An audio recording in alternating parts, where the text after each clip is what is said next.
Good morning. Welcome to the Keto Mom page. We are talking about your environment, the habits that you have, and how those have been created. So, as you're tuning in, we are reading the Atomic Habits every single morning. The goal is to create systems in your life to help you sustain the lifestyle that you want, or just to create the lifestyle you want and actually keep it there, right? Not binge eating or not binge dieting, I should say, and then reaching a goal and then giving up or falling off track and coming back in a year and restarting. We want to eliminate the start, the goal accomplishment if you accomplish it, and then the fall off and then restarting again. Just this vicious cycle, which I hear often, right? Because most of the time people set a goal, they go after swimsuit season, vacation season, wedding season, whatever it is, they go after that so full force without creating systems in place that after they accomplish the goal, they go back to their old habits and their old ways of eating, and then thus gaining the weight back and starting all over again. We are working on eliminating that. And we're doing that by diving into books and reading and understanding why we do what we do. So this book is incredible. We're going through it. We're on chapter 9. And I love chapter 9. If you are brand new, post new below because I'd love to chat with you, understand what your goals are. Why are you on the Keto Mom page? And if you're not brand new, we've been doing this for a little while. We're going through books. Every single day we're going to do something. So we went through the book, The Miracle Morning. If you're doing the 30-day challenge, I believe we're on day 9. How's it going? How's it working for you? Do it. If you've never read this book, go get it. It's super powerful. It's a small read, easy read. Let's just say simple. Things can be simple, not easy, right? It's a simple read and a simple concept if you put it into place. And the basis of this entire book is this one phrase. And if you don't have it written down, I would write it down. I would have it on your fridge. I would have it somewhere where you can just remember the idea of a system and a habit. And this is what James Clear says. You don't rise to the level of your goals. So we have a goal. Most of you here want fat loss, or most of you want to feel better. You don't rise to the level of your goals, right? A lot of you, I'm going to guess 90% of you, set a New Year's resolution this year. My question to you is, are you still working towards your New Year's resolution? Anybody? You don't rise to the level of your goals. Everybody can set goals. Everybody probably has some type of goal. But you fall to the level of your systems. The systems are what's in between your today, right? So we've got today, and you've got the goal. What's in between? This is your systems. These are your habits. These are the things that you need to get to the goal. And if you don't have those, you might accomplish the goal that you want. Maybe it's losing 20 pounds, right? Whatever it is, but if you did not create the systems in there, then guess what? You and I have been chatting about, I lost the weight, then I gained it back, and then I lost the weight, and then I gained it back because you didn't have the systems in place to keep you going. That is part of creating a lifestyle, right? So, where are you tuning in from? This is where I'm tuning in from. I have a new hat. Minnesota. I love Minnesota. We moved back here almost a year ago in July. We've lived in many states in this country. We've actually been blessed to travel the world. And I will always and forever love Minnesota. So that's where we're from. I actually don't mind the snow. It's beautiful out right now. But where are you from? Where are you tuning in from? So if you follow along every single day, we're diving into chapter 9. The title of the chapter is The Role of Family and Friends in Shaping Your Habits. And you might not even think about this. And maybe you do, right? Because it is often easy to blame parents and environment and like how you grew up. Because a majority of the things that you do throughout your day, whether you like it or not, were learned and imitated by your family or the people that you were around or the way that you were raised. Or even now, if you've been working in the same environment for years, guess what? You've picked up on people's habits and the way that people talk and the way that they do things naturally without even knowing it. I'll tell you something. When we moved back to Minnesota last year, we joined a new church. And with that came new friendships, and we've created a really great bond between some incredible families. And we laugh together, and we're together every weekend, and our kids have started imitating each other, right? And in fact, our oldest daughter said, Mom, all of you moms have learned how we talk, and we have started talking the same. We've been using the same phrases, and we joke about it. So when one of us say something, we'll laugh every time because we're like, oh my goodness, we've all imitated each other's verbiage naturally. We've been hanging out for almost 6 months. And if you see each other every weekend and the kids are together, you pick up on things. That's how a habit is formed. That's how you learn things, you imitate others. And when you're around the same people, you pick up each other's habits, good or bad, right? So this is how we started it off. He told an incredible story. I wish I could read you the entire thing. I can't, but he told a great story about how things are learned if you put the proper education in place. He says, humans are herd animals. So if you have read the book Rhinoceros Success, it's one of the books that I send out to almost every single one. Anybody that usually joins our team gets one of 2 books. And I ran out, but one of the books is Rhinoceros Success. He really says you're either a cow or a rhino. A cow travels like in a herd. A cow likes to be among other cows. A cow loves to feel longed and loves to not stand out. A cow is a cow wallowing in other cows' poo with the head down and does not want to be outside of its comfort zone. A rhino is the opposite. A rhino has thick skin. A rhino's charging after things that they want. A rhino might be it's not going to be a part of a cow's herd, right? I don't even know if that's called a herd for cows, but you know what I mean. A rhino goes after things whether it's uncomfortable or not. So he says humans naturally want to be a part of a group, right? We want to fit in, to bond with each other, to earn respect and approval. We don't want to have to feel like we have to survive all by ourselves. He says this, here's a common quote you might hear. The lone wolf dies, but the pack survives, right? You don't want to be by yourself. So naturally you gravitate towards people that are around you, and you naturally take on the habits that they have. So when you're raised in your home, whether your home was good or bad, your environment was good or bad, you took on those habits. So you could probably look at your life right now and go, here's why I eat this way. Here's why I work out or I don't work out. Here's why I read or I don't read. You could look at the things that you want to achieve, or if you look at some of the habits that you have and you can look back and I can go, my mom did that. My dad did that, right? We joke about it all the time. The way that I talk, the things that I do in my home, I'll be like, oh my goodness, have you ever done something and went, that was totally my mother? I do that. I heard a story once. I think it was from, are you guys familiar with Pastor Stephen Furtick? He has an incredible church called Elevation Church. Anyways, he told a story once about his grandma, or he was in charge of making the ham. I think it was him or his wife, right? For one of the holidays. And whoever was making the ham, whether it was him or his wife or somebody in the family, cut off both ends of the ham. They cut off the ham and they put it in the pan and they cooked the ham. And at some time and some point during the conversation, when the ham came out and they were eating it, somebody said, why did you cut off both ends of the ham? And they found out that everybody has always done it that way. And they said, well, they backtracked it and figured out that grandma always cut off both ends of the ham before she cooked it.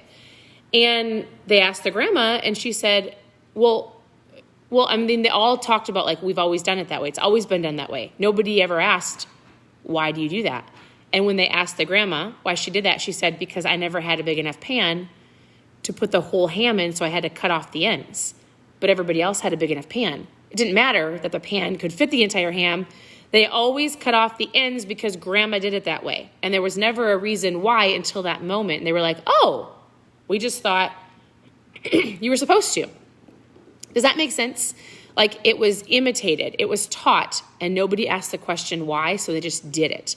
And that's often where our habits have been formed. Have you asked why you do certain things or where it came from, or do you just do things, right? The way that we cook our meals, the way that we prep in the kitchen or lack thereof, the places that we go, the way we celebrate holidays, the way all of these things are learned. So if you just take a minute and you're like, why do I do that? You might find it stems back to like something so silly, right? So he says we don't choose our earliest habits, they're imitated, right? If you don't eat healthy today, you might not have eaten healthy growing up. You don't work out because it wasn't a learned habit. It wasn't a taught, awkward. Anyways, okay. You follow the habits of your culture without thinking, without questioning, and sometimes without even remembering or recognizing it. He said the way that this is where he went into like the way we celebrate things. We imitate 3 different groups. We imitate the close, family and friends. We imitate the many. So if you're around a certain amount of people, whether you're in sports groups or, like I said, most people are in an environment for 8 hours a day, your work, right? Or the powerful. You imitate these types of people. The close, the many, and the powerful. And so he just talks about we pick up habits from people that are around us. I just told you the story of our friends. We've been hanging out with them for months and months, and we've naturally picked up habits. It's really been verbiage. It's really, really funny. And so we laugh about it a lot, but we recognized it and we were like, oh my goodness, we're all saying the same things. Super funny. One of the most effective things that you can do is build better habits is to join a culture where you desire behavior is a normal behavior. I need you to hear this. If you want a certain behavior, is this making sense? Am I talking too fast? Maybe I should let you talk. Does this make sense? If you want a desired behavior, if you want to eat healthier, if you want to work out, if you want to whatever it is, you need to join a group of people that are already doing it. You need to surround yourself with those types of people, right? Otherwise, you will not probably catch the habit as easy. You can do it. If you have the desire and if you have the willpower and the discipline, you can do it by yourself, the lone wolf. But the likelihood of you keep going, like that's why joining a gym is great, right? Because if you just get your booty to the gym and you're around people that are working out, you will naturally make friends. You will naturally be around people that are pushing themselves. So you will be more likely to keep going, right? That's why you often hear people going, I can't work out at home because I'm not disciplined enough to keep myself going, right? We have right now it's only one of my husband's friends. There was 3. Circumstances changed that. But we have a friend, his name is Justin. He shows up every single day at our door at 6:00 in the morning and we all work out every day, unless it doesn't work out for one of our schedules. But first of all, we know he's coming. So it's an accountability. I've got my husband to kick me out of bed, or usually he's up first. So there's 3 of us. It's an accountability. We all go upstairs and we all work out. It just works for us and it's great. But if it was just me by myself, it would be easy to sleep in. If it was just my husband by himself, he would sleep in. So does that make sense? If you go to the gym, you're surrounding yourself by people that are already doing it. Same with anything, you could do that. New habits seem to achieve when you see others doing them every day. If you surround yourself by fit people, you will more likely to consider working out to be a common habit. So think about the things that you want to do, and you've got to find those people. It might be on a Facebook group. It might be here. It might be in your local, searching for stay-at-home moms. Hey, let's form a group to do something, right? I just say moms because I'm a stay-at-home mom. I work from home.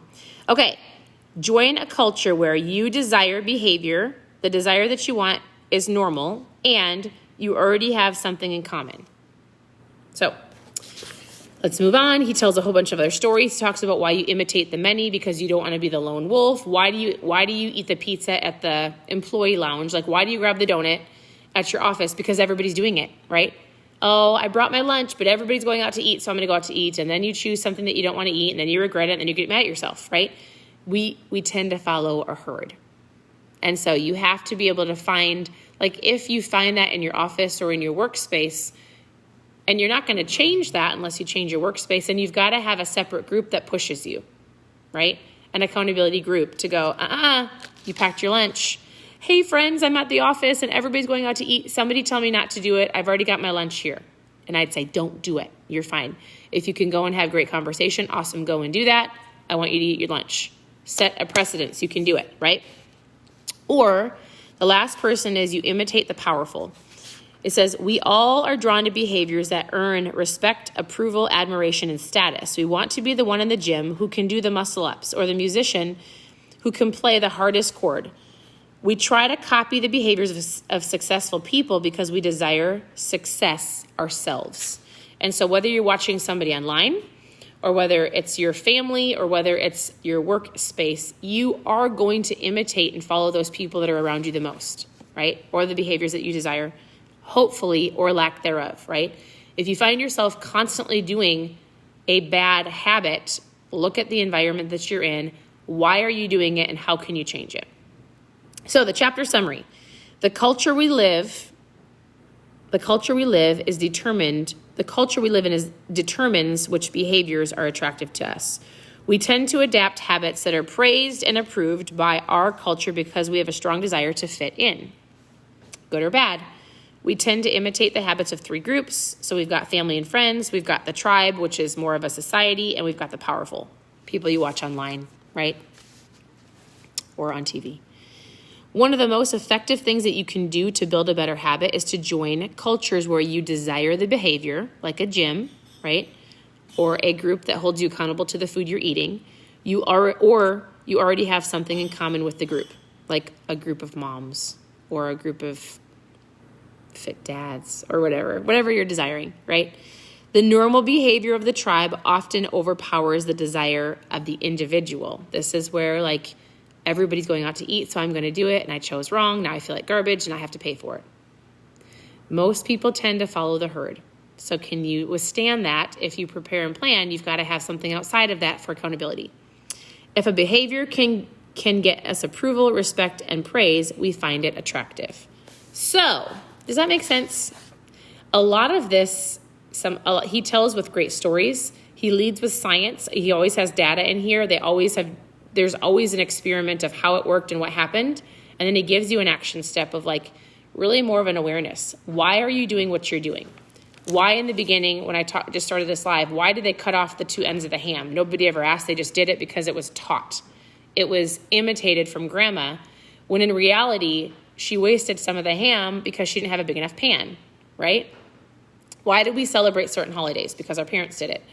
Why do we eat a certain way or lack thereof? Because we grew up that way. How do we change it? We surround ourselves with people that are already doing it and to get the desired result that we want. And you have to create the habits in the system. So I hope that you're enjoying the book. I love it. It's a great awareness. I would say if you don't have the book, get it. If you want to continue to follow along, awesome. Welcome. I'm always here to help. So again, it's not just reading here. If you have questions about tips or tricks or ideas or recipes, whatever you want, continue to follow the page. If you're brand new, post new below. And I'd love to know, how are you liking the book? Let me ask you this. Do these morning going through books help you? Do you feel like it's an encouragement? Does it inspire you in any way, shape, or form? Or is it a waste of time? Let me know. Let me know if this is a waste of time. It actually helps me because I read the book again, right? It holds me accountable to reading and sharing because have you guys ever heard of the learn, do, teach? So you learn something and then you do it and then you teach somebody, which anchors it more into yourself, right? So I've already learned it, I'm doing it, and I'm teaching it. So it's going to anchor it. It's going to help me remember things, creates more of an awareness. So I'm always here to help. Reach out with questions. I hope you guys have a great day, and we'll talk to you soon.